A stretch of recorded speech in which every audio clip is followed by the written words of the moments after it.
clipped and whatever. Okay, yeah. Oh, 1 sec. Okay, that's way better with the pillow. There we go. I was like, holy We crap. had to get Ellis a pillow for his booty. Welcome to Spare Bedroom Studios. You're here with your host, Ryan McDougall, on Solo Spotlight. This will be episode 8, 7. I haven't decided how I'm going to release these episodes yet. I've done a few interviews throughout the last couple of days, so I'm going to be deciding how I want to release it. So it could be episode 7, could be episode 8. You'll see it when it comes out. Jonathan Ellis. Hello. Thank you very much for coming out. It's a pleasure. I would consider you a good friend. We are good work friends, and we've been co-workers for quite a bit. I actually really excited to have you on because Thank you. As our workplaces, it's very big. There's a lot of people you work with for a long time. There's a lot of people you work with for a long time. Mm-hmm. You don't actually get to interact with them at all. Yeah, no, that's Right. fair. So it's very fun to have you on and get to share your point of views and how you see the world and everything like that. To get started, we know you as the technology guy. What kind of started that? How did your childhood look like? Were you involved in technology early? When did you start to get into the... Actually, I only started getting into a lot of coding and that sort of thing about 6-7 years ago. Okay. It started when I've always had a type of technology addiction, and that stemmed a lot from my mom using it as a crutch for babysitting and that sort of thing. So I got into video games at a very early age, and it was probably one of the greatest babysitters to use. But at the same time too, I'm actually very addicted when it comes to being overpowered in a game or just being very numbers in general. I don't know why. I love numbers, and it's just really weird that I took on this liking to software because I didn't think I would like it until I started reaching out more, because after when you stay in the job that we're in for so long, there's only so much you can learn other than communicative techniques with other individuals. Other than that, there's no type of technology geared towards learning anything computer wise other than our programs that we have at work. And those are old as shit. Yeah, they're old, they're not very user friendly. Yeah. You literally have to self-teach people how to use it, and then the guys who are much older who they have no computer experience whatsoever, it's horrendous for them. I can appreciate it when I start learning how certain apps and programs work, and just dissecting it a little bit. What kind of pushed me a little bit further towards that was just a lot of negative media attention. I used to actually watch a lot of mainstream media when I was younger, but there was a lot of very weird indiscrepancies when I was watching it. There would be the news anchors just saying, oh, there was 50,000 casualties in Afghanistan. It would go to commercial, and then all of a sudden it would just say that as soon as it came back to the show, it'd be oh, there was well over 100,000 casualties. There was a lot of indiscrepancies, even when I was younger. And just with all the underground tools that you get, even online, that's what makes it so interesting. I love... looking up things like Scappy. Scappy is one of those things where you can actually... There's this thing called packet sniffers where you can actually... If you can successfully install something on someone's computer, you can actually intercept their internet traffic, so you can see where they're going and what's getting sent back to the computer. So it's interesting. There's a lot to computers. I started getting interested in it as well because my dad has been into computers for so long, and a lot of our family is we're technology addicts basically. And I used to be very ashamed even at work to admit that, because most people, they have everything's all about sports, or everything's all about very standardized, just working out. I still love to work out. I let myself go a little bit, but it's just very different. And I felt very, not isolated, but very ashamed of who I was. And as I got to know more people at work, it turns out that there's so many people that are into computers. Yeah. I had no shame anymore. Right. And I really enjoyed even just sharing what I knew with people. And a lot of this stuff is learned. Keep in mind, I have no schooling behind this. I just started upon my own volition and learning about a lot of... How much of a percent, like, excuse me, I would say that when you consider this type of niche, it'd probably be like a majority of people that are like self-taught. Yeah. Because what kind of there is formal training, but it's like, like not when plugins are getting released every single day. Yeah. There's like people are like, there's too much like fluctuation that it's, well, where's your standard? Yeah. Where's the standard? Everything gets updated like every second. Yeah. How would so you... it sucks too, because you have to keep on top of it. And I've taken a slight break from it for the past 2 years because I find myself, I focus on so many different things. That is one of the things that in order to stay on top of, you have to only focus on that thing in order to excel at it. And I find myself to be a very amateurish type of coder, because a lot of things involved in black hatting is probably one of the easiest to do, because you can literally copy and paste preemptive scripting. So just... And the fastest I can ever type is maybe like 60 words per minute. A lot of other different types of hackers, there's like different types of structures. They can like hack so quickly. They pre-program like keystrokes and stuff. Yeah, exactly. Everything's all about like keystrokes, hotkeys. There's shortcuts for everything that you have to start to memorize when you're on the computer. And the worst thing is too is that most hackers, they have to do it in a very stealthily manner now, because so you don't get detected. PCs have become PC locked, which basically means like everything from Microsoft ever since OneDrive has been implemented basically has this. Your OneDrive basically data mines like everything off your PC, including the graphics card as well. Yeah. Like everything from the graphic, like from hardware to software, like it just downloads everything, and then it just magically says, oh, you have no more space on your computer. You're going to have to purchase more. But you can also disable OneDrive. But hackers usually take it a step further, and they will take up Linux programs, because you can be a lot more stealthy with Linux as opposed to Windows. They have all types of redlining issues that if you're too invasive in certain websites, or if certain apps, or certain apps, not or allow it, or quarantine them. So usually a lot of accessible apps that are unsecure, they're usually on the dark web. Right. And the dark web, a lot of people are very misinformed on the dark web. Like they immediately assume that it's anything to do with children or weapons or what's that other one? I think it's called snuffing. Snuff videos. Oh, it's they immediately assume that it's like something horrendous. But it literally, the definition of the dark web just literally, and it's the same thing as the deep web. Right. It just means it's an unsecured network. Right. So I actually gave myself a little index of different terminology. I tend to I don't know if I have ADHD. My friends are still trying to figure that out yet. Yeah. I will jump from topic to topic. That's fine. If you don't hold me in the that's same topic, good. I will jump from topic to topic. No, that's perfect. That's exactly what we want. The less I talk, the better. Yeah. But the general definition that I have, or what AI gave me, was the difference between the surface web and the dark web is what's indexed by search engines. Really? That's what it tells me. It tells me that the difference between the surface web is what's indexed by search engines, and the dark web is technically what is not in, because that's why you would have to put .onion. Yeah.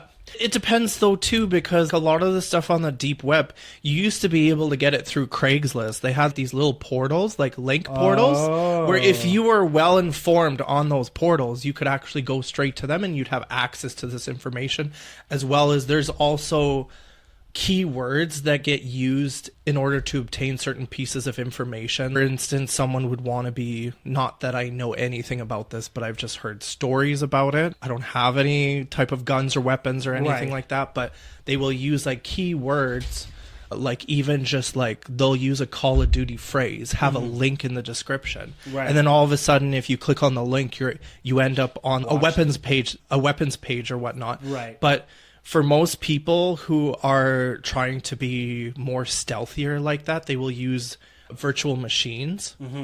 And that makes it way easier to be a lot in a more stealthily manner. But if you use it on a Windows computer, you're still going to get a history log from the OneDrive. Right. So it just really depends on what your goals are for it. Like for me, I really wanted to use it as a tool for law enforcement and private investigations. But the problem is I run into so many obstacles that as soon as I hit that obstacle, I have to find ways around it. I have to find ways to fix it. And with black hatting, you can do a process called poison threading, which is basically just lacing a file. If you can fool someone into opening it, right, it like poisons their whole computer. It basically just data mines it so that you can either gain access to it, or you can like leech the data from the actual PC. So it really depends. Like it's just different forms. For example, I've actually come across a few red hatters, and it's cool because they're the more dangerous type of people to deal with, because a lot of them, they're very retaliatory. Like they'll leak people's information. Yes, and but their main goal though, for, usually ransoms. Red hatters, they're just like, if a red hatter gets attacked, they will come back at you. And if they can get into your computer, they can just increase the temperature of your computer. They can actually go into the folder settings, increase the temperature to the point where or to the point where your PC doesn't even turn on anymore. Right. And you're completely fried. Like you'd have to reset everything. So for the purpose of the audience, can we explain the difference of the different color of hatters? So there's the thing that I hate about these terminologies is it changes all the time. Like the definitions are like Mad Hatter forever. Yeah, like a Mad Hatters, but they're called hatters, meaning like a hat. But it's basically they have gray hatters, white hatters, black hatters, blue hatters, red hatters. I don't know that much about blue hatters.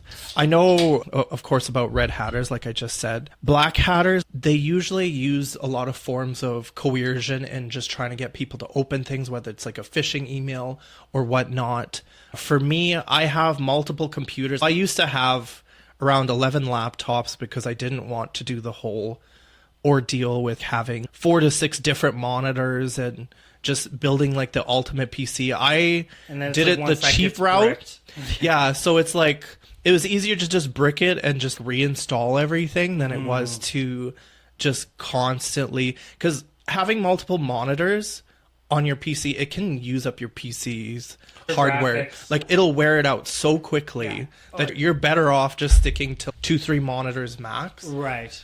But back to all the hatters. Yeah. The ones that are known as mainly the good guys are the white hatters, because they go through like different types of procedures, such as like advanced penetrative testing, or APTs, where they will be told or asked or paid a certain amount of money to penetrate a company, see any type of vulnerabilities, and then try to build up on those vulnerabilities in order to make it more difficult to hack. And the problem with different types of hacking is they always have like different types of syntax, and syntax just means language of code. That's literally all it means. So you have to learn. Yeah. So usually if you're not on top of it, then it constantly gets built up. They're always finding ways to create new types of syntax, because eventually someone figures out exactly how the language of code works, and it becomes progressively more and more difficult. Like most people who are really into computers, like the way I am, they will usually put in a lot of effort into learning Python, because most commonly it's HTML5, isn't it? No, HTML5 is just the type of type of program that you can make to make websites. So it really depends. It's just a type of, you're right, it is a form of code that you can put into websites and that sort of thing. I have a book on websites. They used to use a lot of HTML for a lot of websites, but it's so easy to hack that they had to switch it to HTML5. And even then, if someone really wanted to be pervasive in that kind of form, they could still hack HTML5. But it just takes a while, and it depends on certain certifications on certain websites. The most I've ever done in terms of doing anything on websites is trying to make my own website. And because HTML is all based on text, because how you create a lot of websites through HTML5 is literally just using the Microsoft Notepad. Yeah. And because you literally just type it into the Notepad. Like background color, blue. Yeah, and you can, yeah, exactly. Yeah. And you can learn how to do it. It takes a lot longer, so they actually have websites that preemptively have like certain parameters that you can fulfill, like ChatGPT. You can ask it to even build a website for you. Oh, yeah. And that sort of thing. So it's very...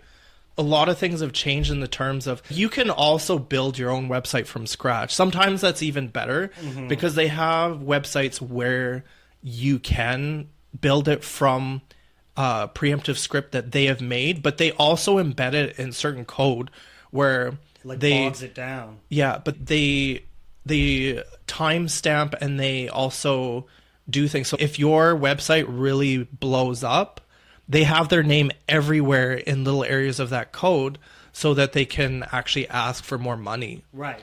Depending on the website. Depending on the host. So it just really depends. But oh my god, I keep changing the topic, on hand. So with that, so like people, like you were talking about like the advanced penetration testing.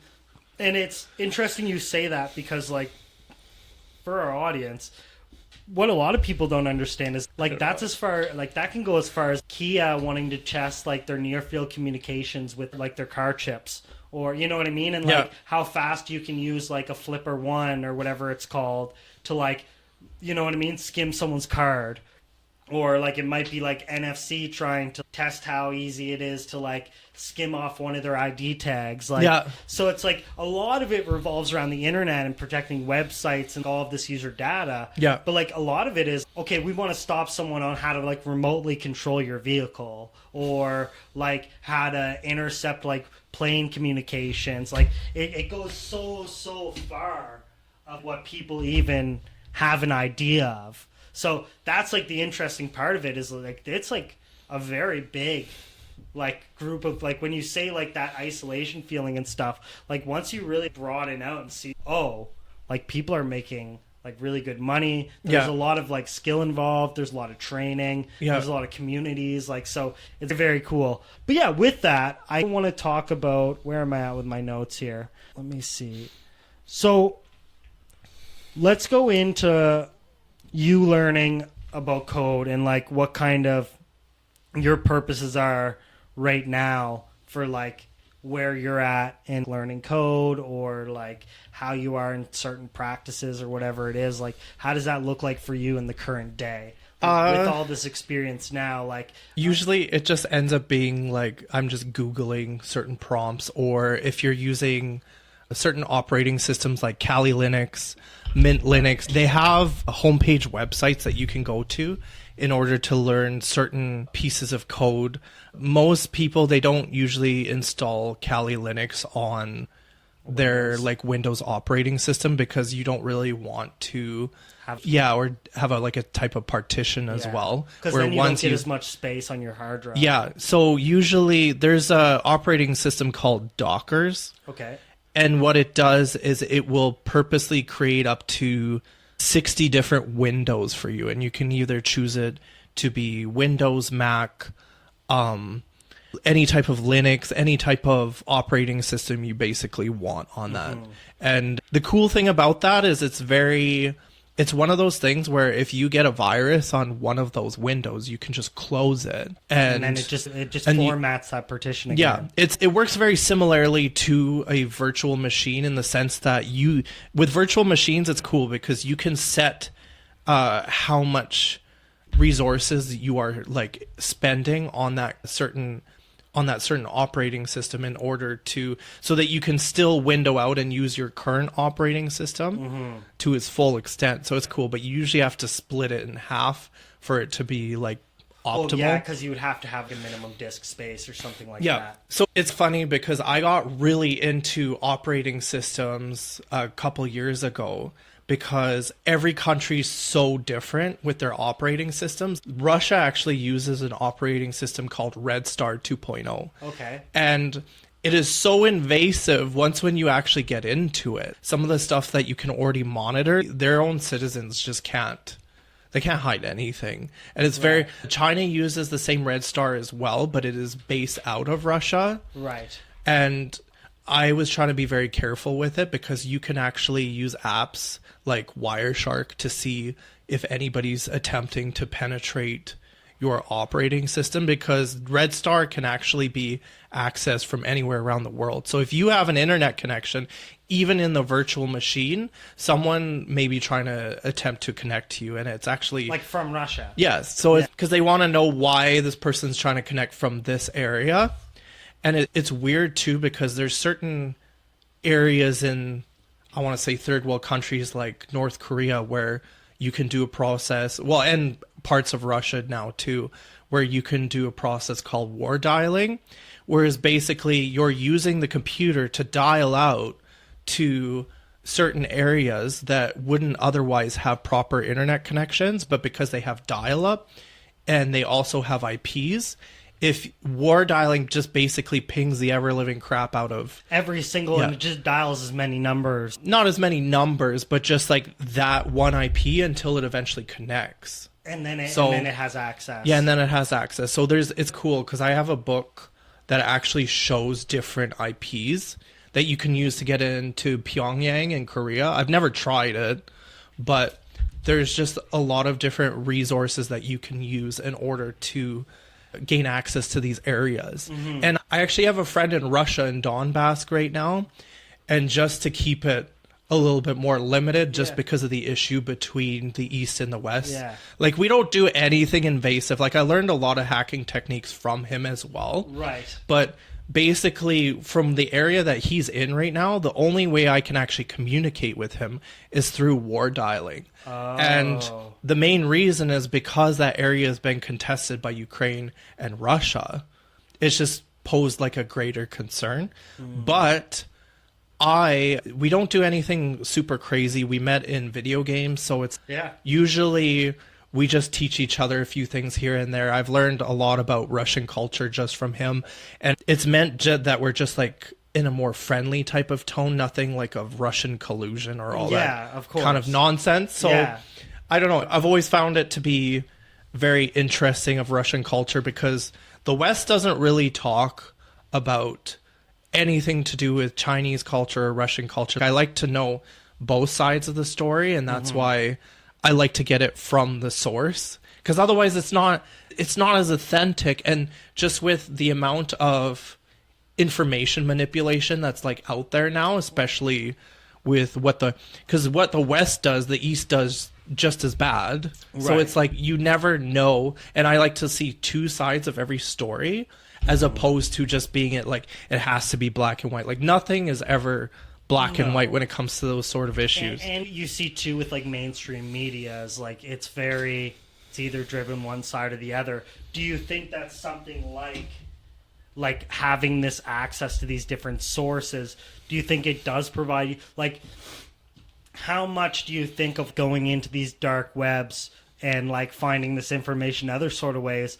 Are you also getting another skewed form of name? Like, because you know what I mean? You look at you say the mindset of yourself, or like I look at the mindset of myself and say, okay, if I'm looking at this, the same way that I'm thinking might be. So do I have a jaded view, or have I like bringing myself by confirmation bias to this article? Yeah. And is it now that I've just dialed myself in to a new, you know, in a way, right? So that's the only concern that I would have is like, you have to get so niche where it's, where's like your mindset, or where's your views towards like technology or like certain like laws, or so I think in this day and age it's very hard to remain non-biased, because it's like you have to have this like personal opinion about everything. Yeah. So now that anything I'm reading, I'm gonna have some sort of bias on, whether it's like dogfighting or like what. I've heard, it's weird though. I've never heard that much about dogfighting until I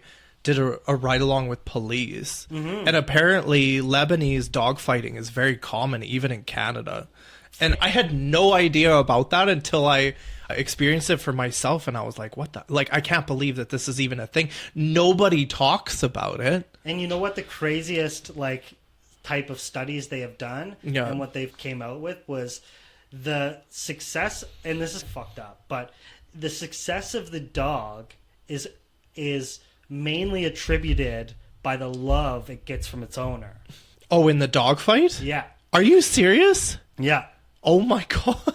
So it's like the better, and you're like, how ironic. Yeah, that's a little weird. You're like, how ironic. Yeah. Because like this, but it's like the loyalty that he has to his owner is completely related to how hard the dog fights. Yeah. During the dog fight.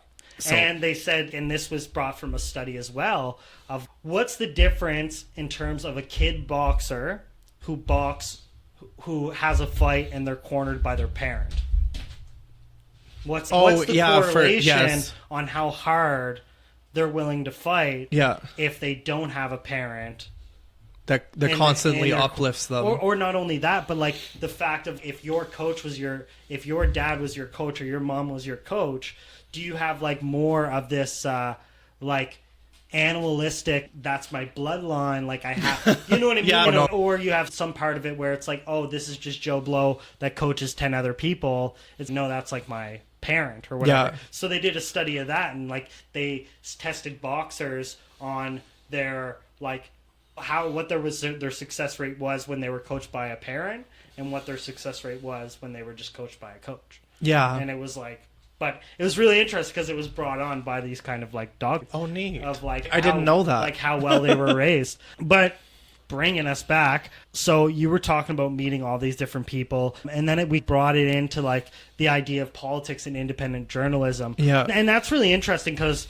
a lot of people, when you talk about independent journalism, they're like, oh, what do you read, Rebel News or whatever? Oh, yeah. But then people, I hate it because there's way too many people that don't have an open mind. Like, I love to see completely neutral news. Like, I don't want to hear someone like completely or bombastically harping on another dude without actually seeing the clear evidence behind it. Like and I do like to see the grueling, boring side of politics as well. Like the actual Senate hearings. The media doesn't fully talk about any of the U.S. Senate hearings. They don't talk about enough that happens in Parliament for Canada. So it's like they will take little bits and pieces and then they don't show the whole thing. For example, before Russia even went to the border, President Putin, or is it president?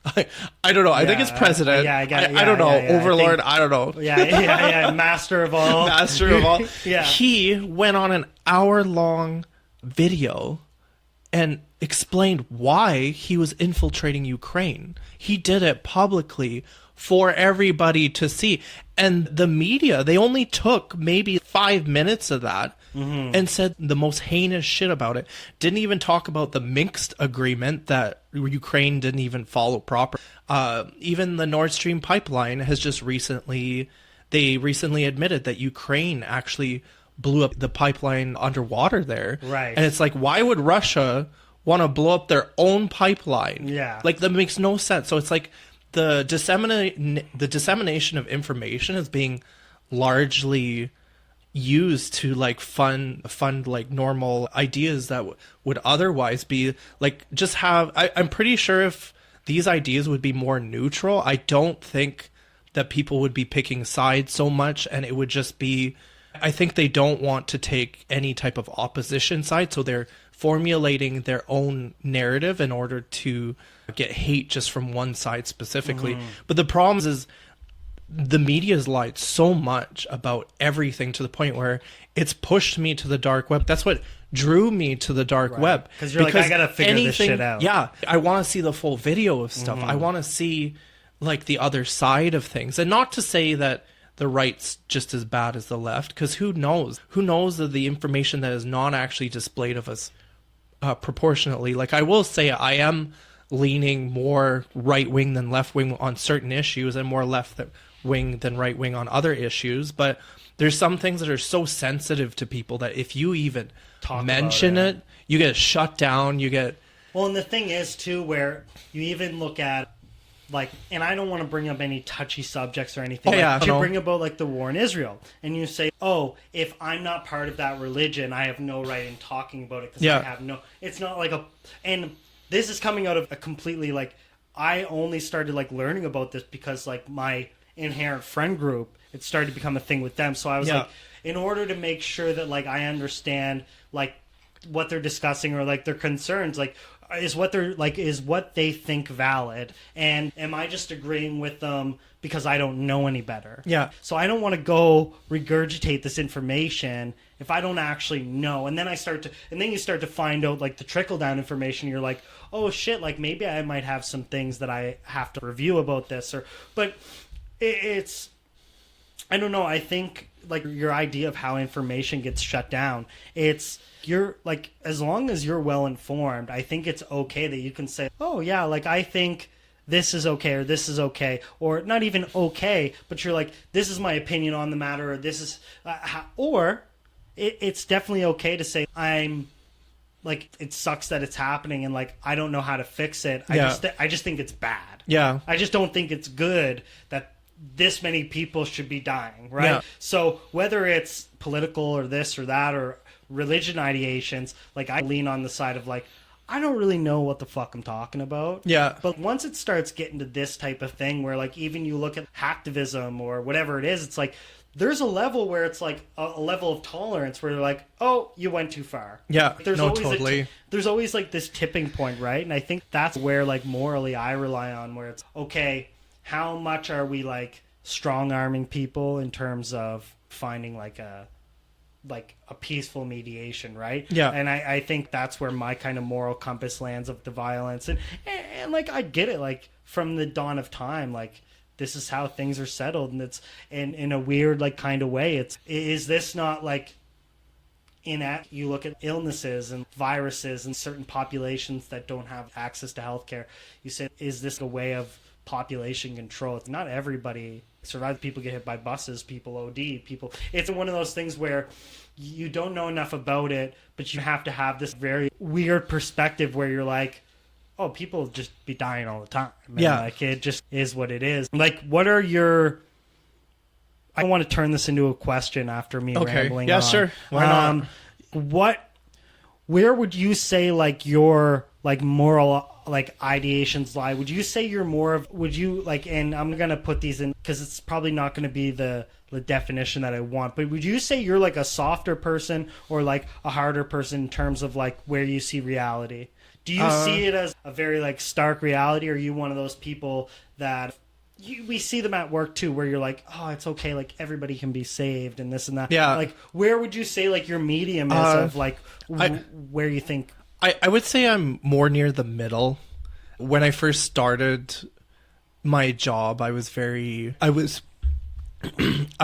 a little bit too easygoing in general.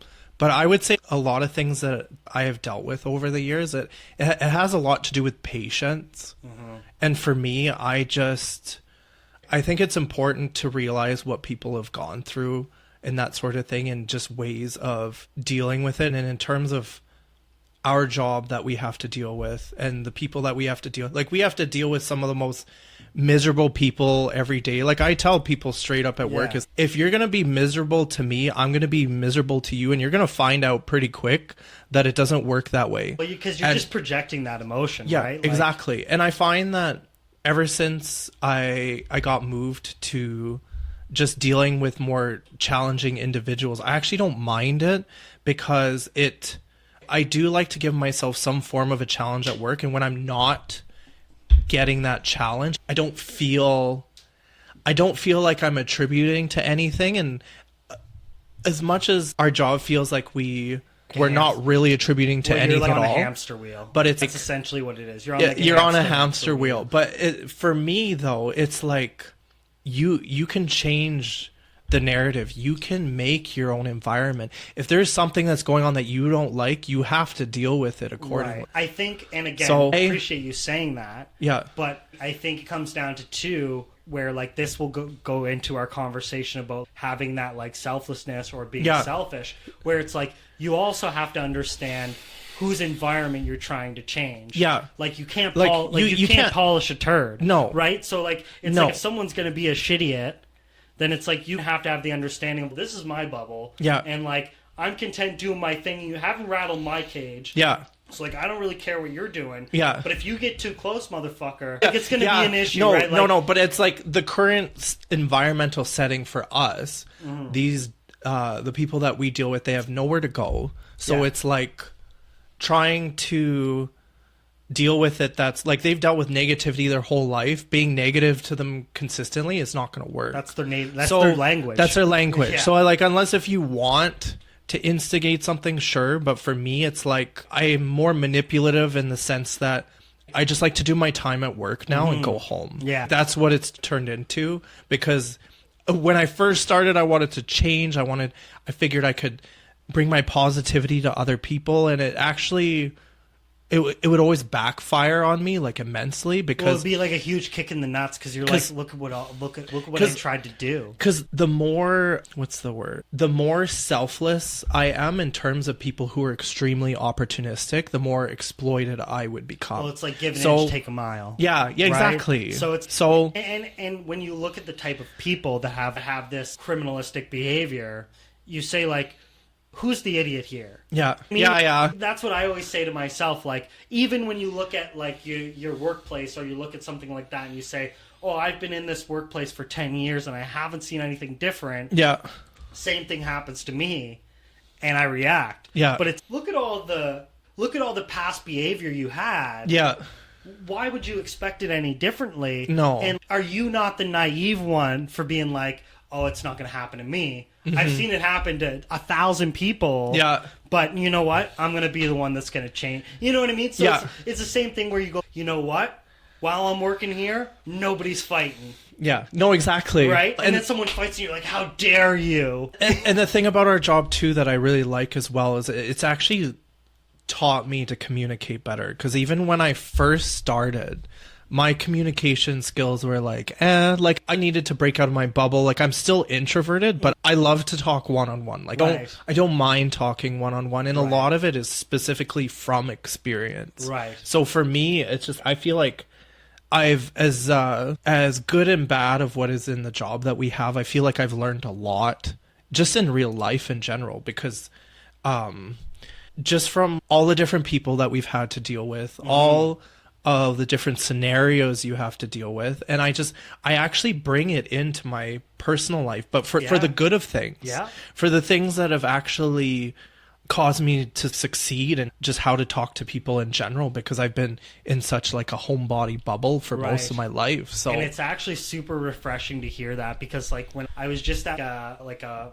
event with my girlfriend, and they always ask, what is it like, blah blah blah blah blah, and you just say like, the takeaways of, you can either choose to be like, this is what I'm going to take out of this, or you can choose, this is a horrible abyss and I hate my life, and I'm just here for a paycheck, or you can say, I go like, the amount of education that you can learn about like human behavior, like predicting things. Like, you can go in certain situations, go, this guy's going to do this. I know, I'm in Walmart, I know that guy's going to steal. Yeah, You know exactly. what I mean? Like, so, like, little things like that where people, it's more of like a naive attitude where it's, well, you can choose to hate this, or you can say, yeah, 90% of this is like antiquated, it's dumb, it's like, it's pretty relegated in terms of like, we're doing more damage than we are doing good. Yeah. Like, in terms of like, where we are in our law system and stuff like that. Yeah. We're every step forward is 2 steps back. Yeah. But it's like, you can recognize that, and that's okay, because there's nothing you and I can do to fix the entirety of a system. Yeah. We can do our part to make sure that like when we do our capacity of a job, that we're like falling within the guidelines, and we're also questioning certain measures. We're also like questioning policy based on our experience or whatever it is, right? Or you can be like, this place sucks, I hate my life, I'm gonna go, right? So, and then you can go and say, what are my like takeaways of like when I look for a different job, or like when someone asks me like what kind of skills I have, I can say, I've learned nothing, like I just do my thing and it is what it is, and I'd rather call myself a janitor. Oh, God. You know what I mean? Or yeah. you can say, oh, like my ability to communicate, my ability to like negotiate, like to have more of a peaceful resolution, my ability to predict future behavior, my ability to recognize past behavior or record like mentally people's behavior and go, oh, I think this guy might be a problem. Yeah. Hey, I see this guy, and just based on his like body language or the way that like he's presenting, I think he might be a little bit more on like the problematic end or whatever it is. And then you have this more informed behavior, right? And that's why like right now I'm studying like psychology and I'm trying to get my degree. I'm only taking one course at a time. It's going to take a bazillion years, but it's like this kind of like assists me in that. Like I can take what I learned through school and then be like, oh, that's really like I learned that in school, and like, you know what I mean? But it's like an attitude like you're talking about but it again goes into this selfish, selfless behavior of like, I'm not gonna allow people to take out the bad side in me, right? Like I used to be the guy that like you poked me and it was like I'd go off, right? You start to recognize those behaviors and say, oh, that's me just trying to appease these people, or I'm just trying to get a reaction of them because I revere them, or like I think of them as like a different type of status within my workplace. But then once you start to recognize like, oh, this is like me giving up like time or energy or reputation or whatever it is, and you say, I know this guy's really trying to just like fuck with me, so like I'm not going to give him that. Like I'm not going to give him the satisfaction because like it's not doing any benefit to me. No. Right? So, like, when you talk about that selfless behavior, like, through my journey in the workplace, it's been the same thing where it's, like skipping your break or doing things like that where it's, oh, like, I'm not really paying myself that much respect, or just even, like, allowing myself to be like, I don't need to do that. And it doesn't matter, like, I don't really need to, like, worry about people's opinion. And when you go into, like, your hobbies and this and that, it's the same thing where it's like you have to have that little bit of selflessness where you're like, oh, you think I should do it this way? Nah, I'm pretty comfortable doing it this way. So, like, I'm going to do it this way. And if we have any problems, like, we'll let the powers that be decide what's going to happen, right? Yeah. So, going into that, like, what does that look like for you? Like, in terms of being very in tune with technology and having that side of things where like you're sitting in like a stagnant place for a while, do you think that kind of, because I'm the same way with editing videos and like I'm always on my phone like trying to get people on the podcast, or like I'm on social media, I'm talking to people about different discussions, or I'm watching podcasts, or whatever it is. It's like I have already seen that it like creates like a wedge in your ability to have a personal life because of the amount of like time and consistent effort. Well, for me, I actually put a lot of time into relationships in my 20s and 30s. And I found that some of the women that I was attracting, it wasn't getting me very far. And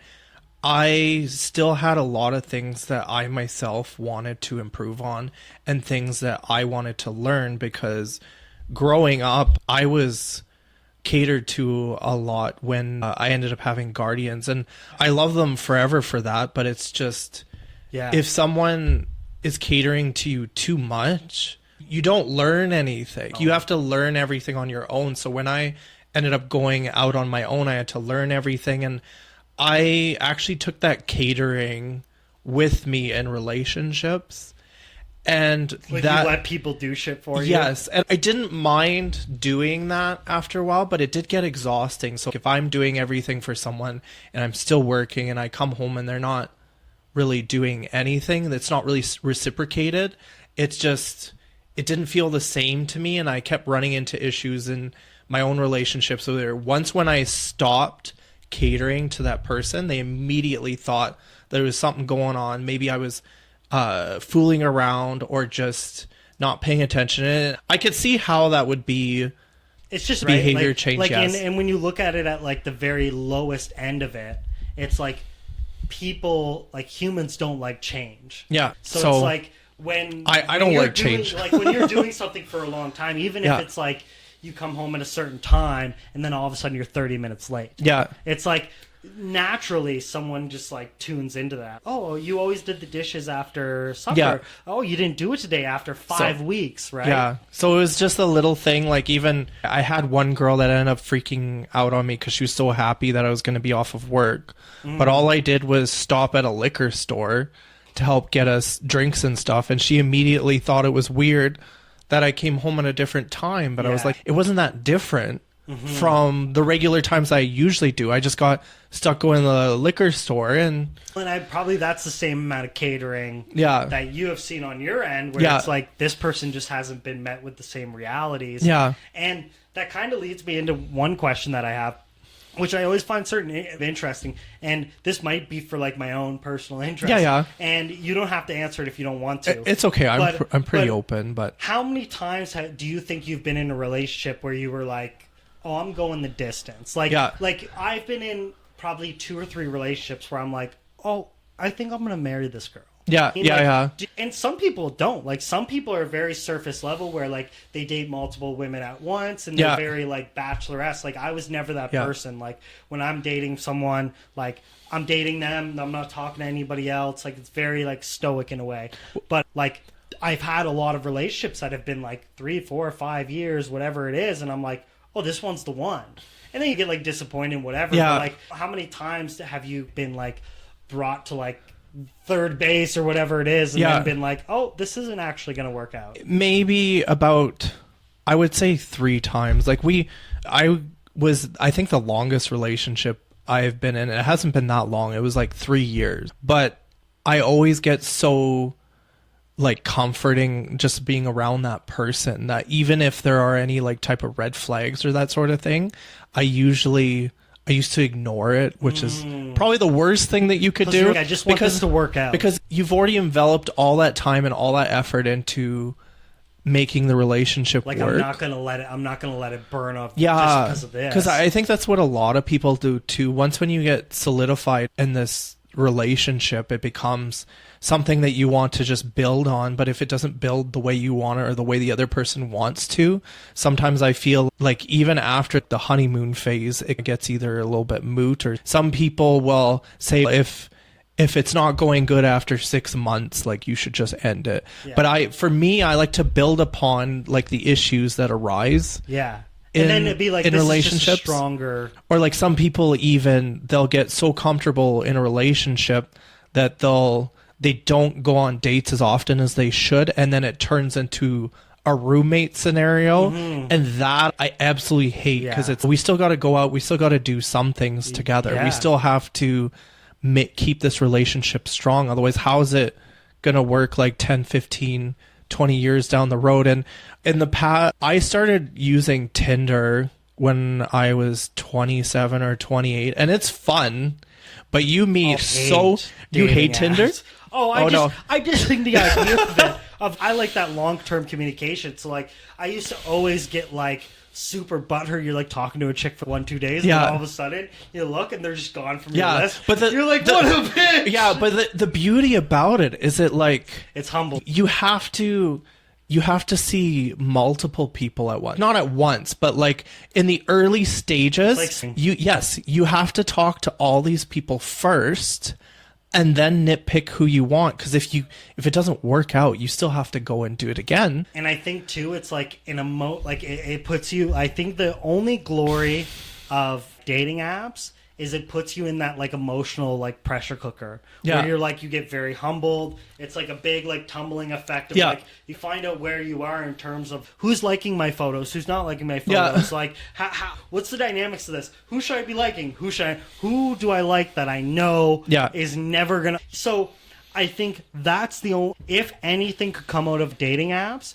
it's like you get an authentic representation on like where you are in the pecking order. Yeah, exactly. Because like, people will just talk to you, and then all of a sudden, like, you just log on and you're like, oh, this person just like gone. I had one girl, she didn't want to talk to me anymore, all because I was playing text tag with her. But it was like, I was at work. There's no signal. Yeah, what do you want from me, lady? Yeah, I can't do anything about it. We're not supposed to be on our phones. Yeah. Like, I could call you once in a while, but it was like, she's just like, it's just too hard on me. I was like, that doesn't even make any sense. Some people are just really needy. Like, and then the people that are really needy, and then they don't come through and they don't want to see you, and they don't want to like, it's just like this emotional stimulation where they're like, oh, I'm like just talking to they're just talking to 2 guys every day. Yes, and exactly. They're cycling through and they have no intention. meet anybody. It's just like a very weird way of like, I just want to be single and do my thing. You could tell when they're not emotionally invested in you, and that's usually like the make or break, or whether or not you want to put up with that. But for me, I don't know. I'm not a fan of cheating. I've never cheated myself. Like some people, to each their own. Some people have open relationships, fine. But for me, I'm committing myself to somebody. Like, if you want to move on, just don't go out of your way to hurt me, because that just doesn't make any sense. If you really, it's very malicious. Yeah. Like, why would you do that to somebody else? And I think a lot of it just comes from like people being naive. Like, I think people don't understand like the reality or like how much. And I think that's like a niche that me and you shared just based on like our experience with work and stuff of like, you can see how like other people react. Yeah, just from observing. Yeah. And then you can say, would I want that done? Would I want what I'm saying to have someone have that type of profound effect? And like, how would I feel about that? Right. Yeah. And to build on what you were talking about with like people not like how my kind of theory that I've brought to certain people is like, in today's day and age, like, modern dating is like a sham, in my opinion, because you say, look at how dynamic people are. Yeah. Look at people's access to information, like how quickly they could get a different opinion about you. Yeah. Say you were say you're anywhere publicly facing, how many shit posting or like proper articles or whatever it is are about you. Then they look at your social media, then they look at your Instagram, but then you also see us as people. I probably won't have the same job forever, so I might be living in Edmonton now, but I start dating a girl and she wants to live in Edmonton forever, but I get a job opportunity and fucking, you know what I mean? Yeah. That's totally realistic, and that happens every day now. Yeah, exactly. Where people have to relocate, or I am a certain type of religion that is like from being a Mormon to being like a hardcore Christian. Yep. How does that look for a relationship? Yep. And the people that I'm trying to find. You look at like the dynamicy of all of these different sliding bars of this person has a super high sex drive to like where someone has a medium sex drive. Or no sex drive. Or no sex drive, or they're asexual, or they want to be a swinger, or they want to have multiple partners, or they're addicted to the nightlife, or right? So you're looking at it, it's just like of like all these things, and you're like, no wonder people can't get on the same fucking page. But that's why I think it's so important that even I should be using other apps other than Tinder, because so many people, they just want it as like a temporary out, but then you actually see people that do it want for the real reason. A relationship out of it, which is, it's really wishy-washy. But I've had the most fun adventures just being on Tinder. Like it was funny, I got catfished, and I ended up walking in Hermitage, and I actually met with a coworker while I was seeing this one girl, and I was so mad because she said that she worked out every day, she ran every day, because I wanted someone to run with. Right. And she was like at least 250 pounds when I met her, and just all the built-up lies over that time, I was like, okay, this is stupid. Yeah. So then I was like, you know what, we're already in the park, like, she could use a walk, I could use a walk. So I ended up walking, and then we met up with Shannon, a girl who we actually work with. Yeah. And I was wanting to talk with her the whole time. Like, I didn't want her to leave, but she was just walking her dog. Yeah. And it was just so awkward because I started questioning her on like everything that she's saying. I was like, so you run a lot? She's, yeah, occasionally. And then I was just like getting more irate the longer that I started walking with her. And it was okay, because by the end of it, I was just like, I got a good walk out of it. But then she asked me, like, when can I see you again? Because she ended up kissing me. And I was like, okay, whatever. And I said, I'm going to be busy for the next couple of weeks. And she observed the way I was like, and then just said, like, this person doesn't. Oh, this person has no fucking interest in me. And she took the rocks from like the gravel road that's at Hermitage and started hucking it at me and my car. Oh my God. Yeah, no, it was unhinged even since like the first time that I had met her, because she was hiding behind the bushes. And I was trying to text her to come out to begin with, because I was just sitting on this bench. She's like, I can see you on the bench. So I was like, can you please just come out? Yeah, what are you doing? Yeah, what kind of reveal is this? Like, she's like, and then when I saw her, she saw my look of disappointment. You're just like, because what she had said, and this is what I hate about some people are so fearful of you accepting them for who they are that they actually that they lie about so many things on their profile, and then when you see them, and then you're like, and then you ask them like, how did you expect anything positive to come out of this, to come out of a bed of lies? Because I also had like a coffee with someone who, and I'm totally embarrassed about this because her picture, she was actually underage, but she had like old-fashioned 70s 80s curly hair. She did not look underage, but when I met her, she was in her 30s. But she was in high school, and I asked her, what do you think was going to come out of this? When we met each other at Timmy's, and she's, I just wanted you to see the best of me. And I was like, so she said she was in her 30s. Yeah, when I met her, she looked like she was around in her 30s. Right. Which is fine, but why would she show pictures of her being so much younger from before? And on top of that, she had this old-fashioned curly hair. So I thought that maybe she was in her 20s, but then I felt even more embarrassed because that was like her maybe when she was 16, 17 in high school. But the way she did her hair and everything, it made her look older. So I was like, it was just very embarrassing, and it just like, it just felt so wrong on so many different levels. I was like, what do you think was going to happen here? It was just over meeting her over coffee. Yeah. But it's, nobody wants to see the best of you from 15, 20 years ago. Give me a fucking break. Especially when it's non-appropriate. Yeah. But it's just, I don't know, it's too much. And the thing is, like, when you look at, like, I get ads on my Instagram all the time of, oh, are you looking to change your photo? And, like, you give them one photo, and then it makes 10 AI photos of, like, you in a suit. Yeah. Or you, like, riding a horse in a fucking Viking costume. It's like, people are actually doing that to, like, dupe the audience into thinking, oh, this person's going to think I'm, like, successfully... but I dress like this or whatever it is. People don't realize that when they get to know people, 99% of the time, most people in other people's eyes are just boring. Like, you're just regular citizens, but people try to prop them up to be so high up, but you don't need to do that. No, you don't need to do that. You just need to be like authentic. Yeah, exactly. So it's, for me, that's my biggest thing about meeting people, because if it's someone that I really, sometimes I'll go over the top a bit, but I think that's a lot of. And the thing is, if you don't know that you've met them, like, how do I, like, and I've fallen into this trap too, where it's like you talk to someone for so long, you're like, how am I like feeling a certain way for someone and I've never seen them? And then it's like, now there's the expectation that, like, and then I always wonder too, like, the same type of, okay, say you see photos or whatever it is, and you don't have a realistic expectation on, like, how the internet looks and how reality looks.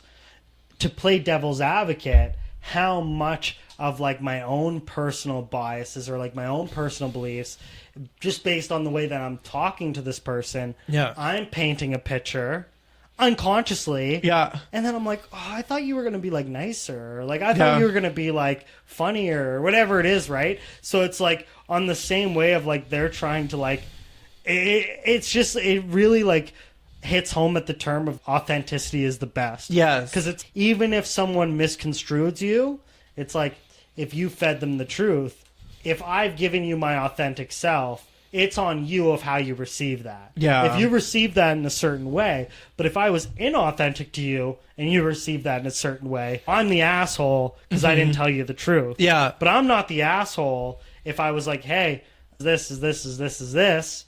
And then you're like, okay, cool. And then you saw someone and you're like, oh, I thought you were going to be whatever. And it's, oh, we already talked about this. So it's really interesting in that sense. It goes both ways. Of if you are like completely authentic, you really don't have anything to worry about. And it's the people that are inauthentic are the ones hiding behind a bush or But and I find that it's so weird though too, because it's like, you don't have to be like Superwoman. You don't have to be anything crazy. Just have like similar, not everybody's going to have similar interests, but just like, especially in relationships, just to have fun. Like, life is short. Like, I could have a piano fall on my head like 2 days later and I'd be gone. So for me, I've started thinking a lot more consciously about how I'm going to go about things, how I'm going to do things. Like, even I didn't expect to talk about corrections, and because I'm assuming with all the people that you've interviewed Yeah. as well, Yeah. I'm sure lots of people have gravitated Yeah. towards a little bit too much, because that's been a good chunk of my life as well. Yeah. But it's I want to learn like new things and learn to adapt in new ways, and everything when it comes to my job as well as like my personal life, I tune it in with my relationships, and I see how it works out, because it's like you practice communication all the time at work, and people don't realize that at work. They say they're antisocial, blah blah blah blah blah. No, we're dealing with some of the most, I wouldn't say menacing, not all of them are menacing, but like a lot of them just have like really heinous charges, and we have to put up a facade, if you will, that it's, you have to put your emotions aside when you're working that job. And that has actually helped me in putting my emotions aside in relationships. And I know that sounds crazy, but it's you're playing, but it's like, in a way you're like protecting your own self. and even, what was it, my doctor, when I used to stress out about the little things, because I used to stress about everything. Oh, when I was in university, I would leave. I wouldn't have cooked a meal in 3 days. Yeah. And I'd be in the classroom like, did I leave my oven on? Yeah. I'm like, I have to leave this class right now because I think I left my... Knowing that I've never turned my oven on for 3 fucking days. Yeah. Or knowing that I lock my door every day, I'm like, did I leave my door unlocked? Yeah. I think I left my door unlocked. I'm going to have to go check. And I would turn around and drive back home, check my door, and be like, okay, thank God. Yeah, no, exactly. But even like my doctor has said this to me, because I actually started getting very excited during emergency situations at work. I don't know why, but it was just the Like a thrill? adrenaline.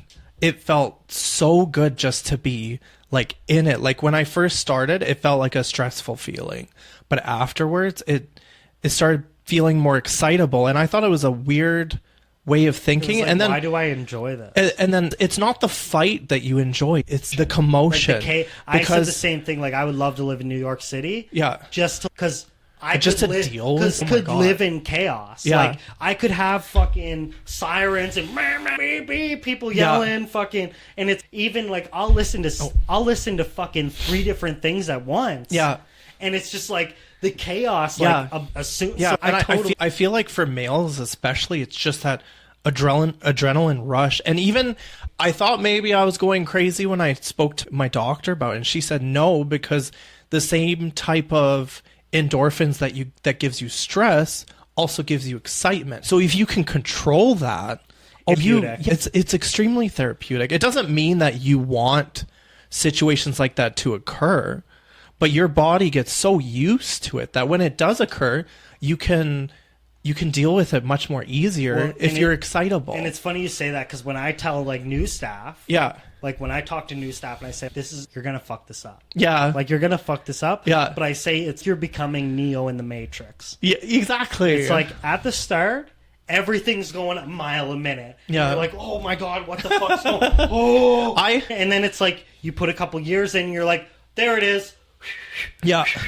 And then before you know it, everything's done, everything's dealt with, your files are here, everything's there. Yeah. And you're like, hey, how's it going, boss? How you doing? And nothing's ever happened. And you're like, okay, back to you. But it's like legit. Yeah. Like, time slows down. You're like, oh. And like, what used to turn out to be a half a second turns out to be like a 20-minute ordeal, and you're able to focus and get your report. That's what I attribute it to be, of like... But...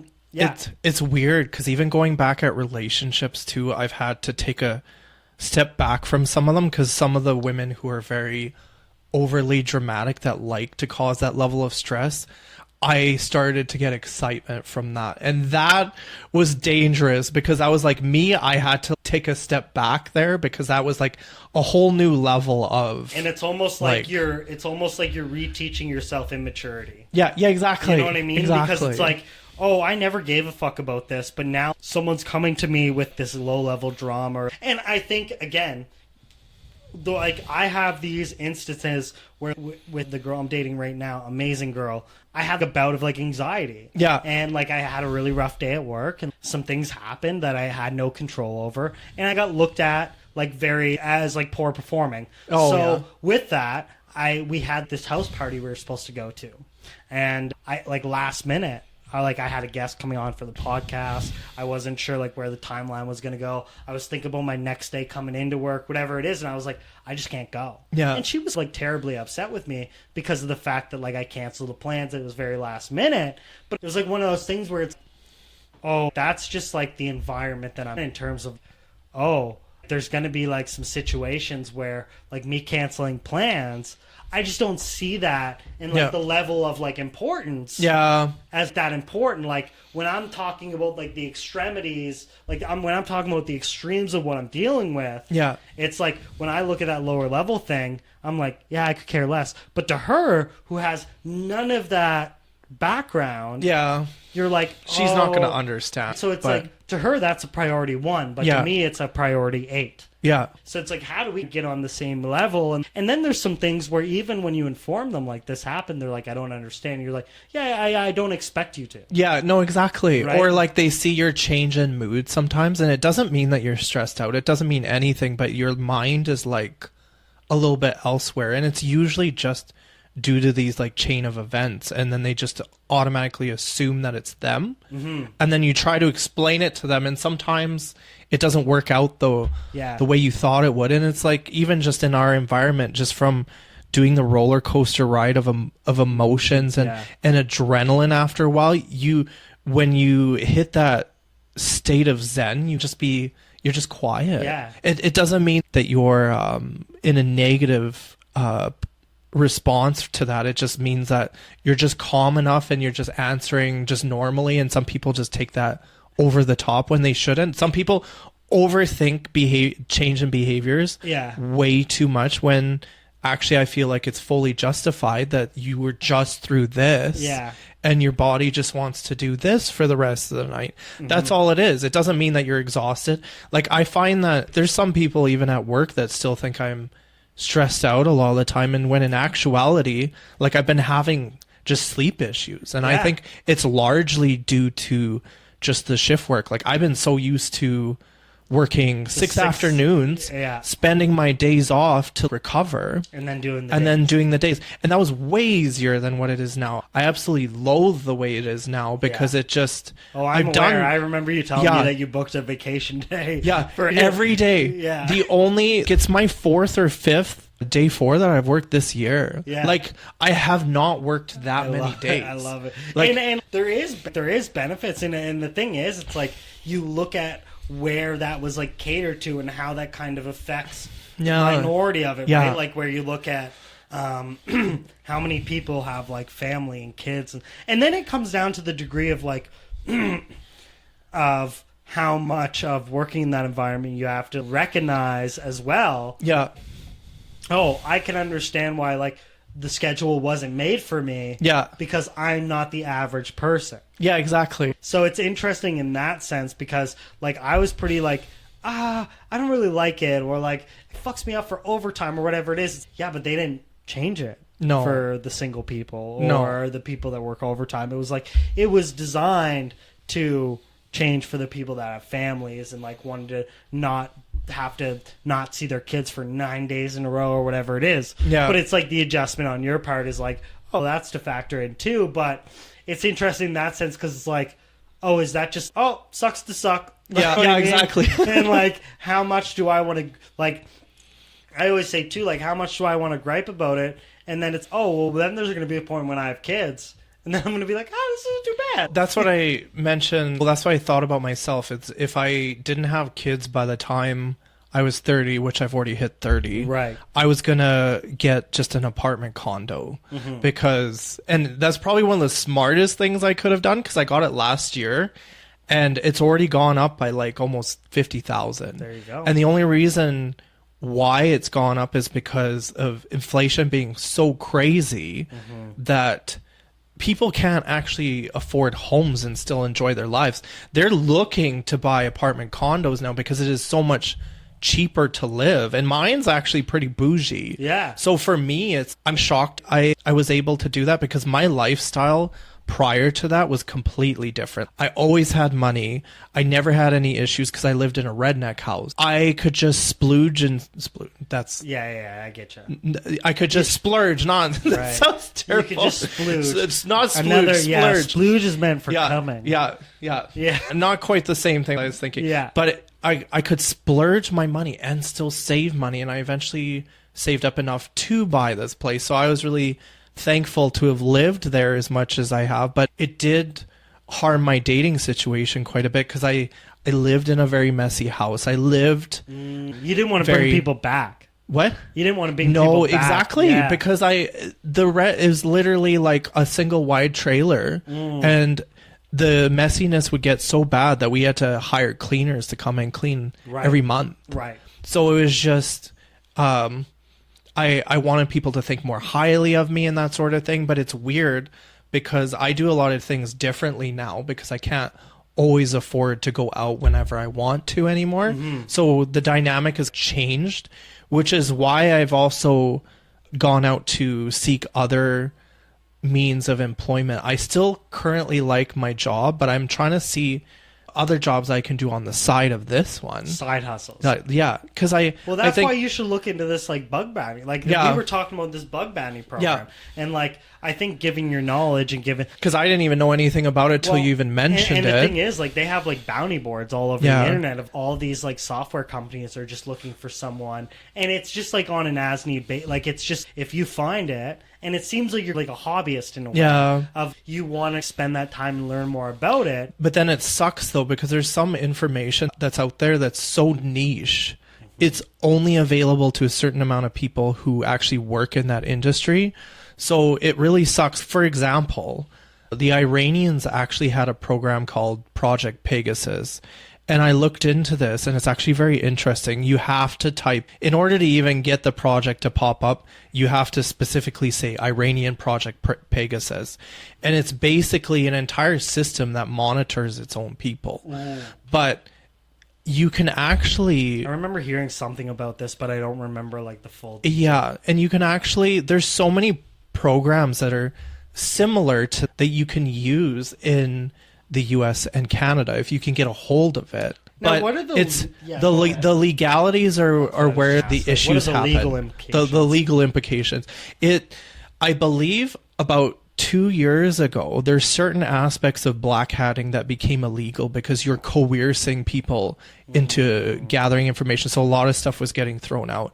And that I really hate because I put a lot of effort into trying to maintain doing the whole black hatting because it was actually easy for me to do. It was all about decoding IPs. So a lot of it involved, like you could go to ipinfo.io and find a general location. And it's usually via like you can look up certain IPs, but it would only show a regional IP. So if you looked it up, it would only just show you Edmonton. Right. But if you took that IP and you put it into a command prompt, which is just the command prompt for PCs, and you type in the key tracert, you can trace the entire IP. It will give you a list of other IPs, VPN or not. The last one is usually the generalized location of that set IP. You can even take it a step further in Linux, and you can pinpoint an actual location. Like I tried to help out someone at work where his information was actually stolen, and this person... I know exactly who you're talking about. Yeah, and he ended up a whole bunch of... I can't remember exactly what it was that was stolen anymore. I think it was just... I don't know if it was airline. I thought it was Bitcoin. Can we take a quick pee break? Oh, yeah, and then sure. we're going to restart. Okay. Yeah, sure. Okay, let's do a pause. I don't know if I can pause this.